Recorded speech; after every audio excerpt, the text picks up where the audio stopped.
Ticho v bytě, jen hodiny tikají, na stole 2 sklenky, obě prázdný zůstávaj.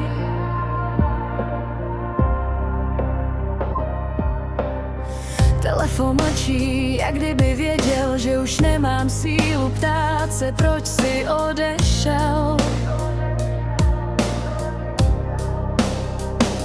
Reflexe v zrcadle, oči unavený, kolik slov jsme řekli, zbytečně raněný. A teď tu stojím, konečně chápu, že někdy konec není prohrou, ale spásou.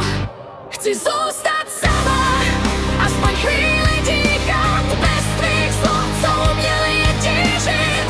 Nechci už hledat, co dávno není, v tichu se zahojí všechno zranění. Chci zůstat sama, najít zas klid, poskládat srdce, co ztrácelo rytmus. Možná jednou zas otevřu dveře, ale teď chci být jen sama se sebou. Věř mi, vzpomínky pálí jak starý fotky, smích v nich zní, ale teď už jen potichu.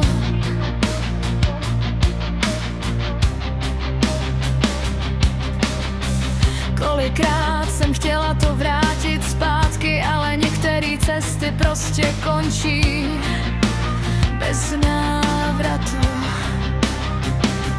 Není to o tobě, spíš o mně, že jsem se ztratila někde v tom my. A teď se vracím, krok za krokem, učím se stát znovu sama sebou. Chci zůstat sama, aspoň chvíli dýchat, bez tvých slov, co uměli jen tížit. Nechci už hledat, co dávno není, v tichu se zahojí všechno zranění. Chci zůstat sama, najít zas klid, poskládat srdce, co ztrácelo rytmus. Možná jednou zas otevřu dveře, ale teď chci být jen sama. Až jednou potkám svůj vlastní stín, nebudu utíkat, vezmu ho s tím, že samota není prázdný místo, ale prostor, kde znovu vzniknu čistou. Chci